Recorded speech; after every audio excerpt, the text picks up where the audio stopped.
Hey YouTube, sorry it's been so long. In the past 3 months I've been looking for jobs, graduated college, and have moved in with my boyfriend. And last time I said I wanted to make a video about the concept of queer time, which is kind of a little nugget within the broader field of queer theory. So generally queer time is based around the idea that trans or non-heterosexual life operates on different kind of logics of time than heterosexual life does.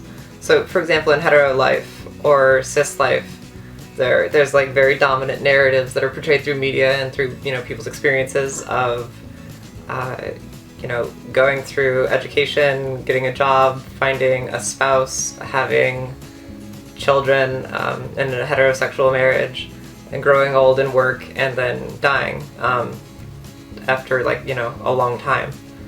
But queer lives aren't necessarily grounded in those same logics. I mean, just the very basics of some of those kind of break down. Like, for me, for example, as a transgender woman, I can't really have kids in the same kinds of ways. Of course I can adopt, but even then it's necessarily a different narrative. And this kind of nugget of theory comes to us from Judith or Jack Halberstam. And the quote that I kind of take this from is that queer subcultures produce alternative temporalities by allowing their participants to believe that their futures can be imagined according to logics that lie outside of the paradigmatic markers of life experience, namely birth, marriage, reproduction, and death.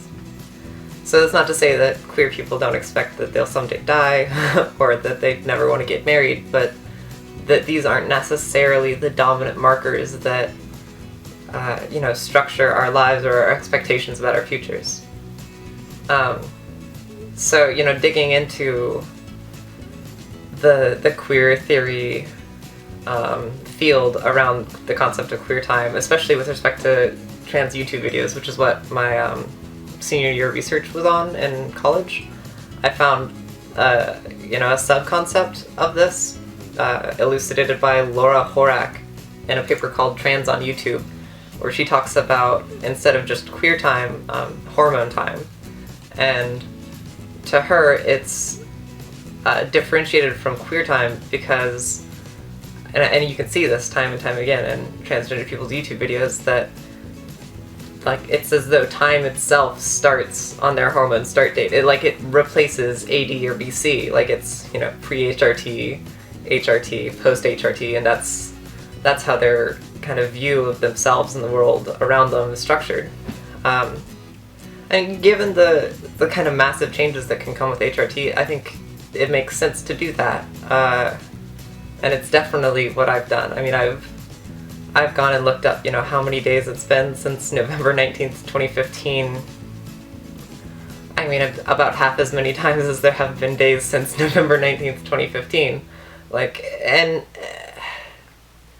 it kind of allows me to celebrate the passage of time with respect to my transition. For me, 100 days on HRT, 50 days, 200 days, those all felt like significant moments in some way. And they were good excuses for me to share a little bit more about my transition online, just kind of as it was progressing. Some of the work I looked into as part of my studies into queer theory involved a media analysis of transgender people's portrayals of their own transitions.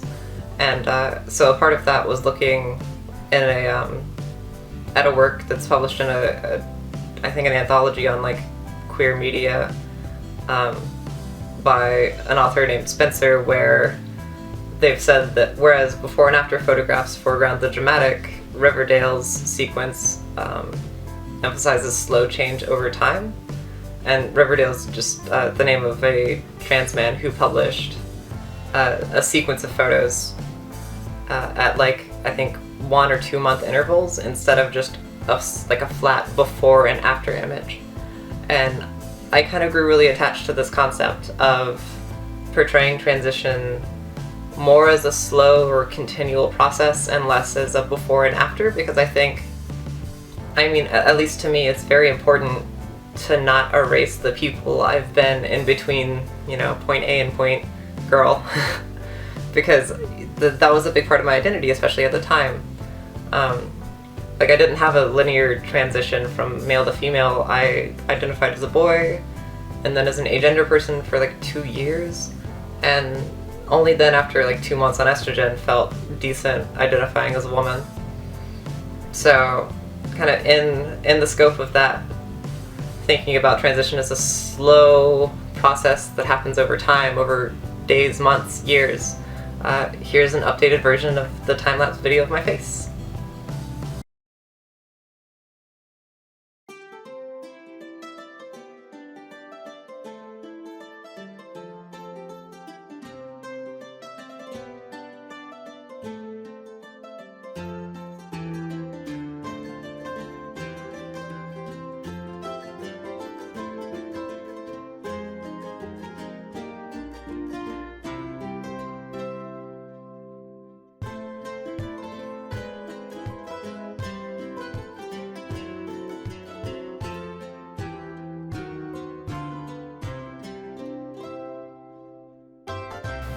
So that's what 7 months on HRT can do to your face. I started when I was 22, and I consider myself pretty lucky in my results.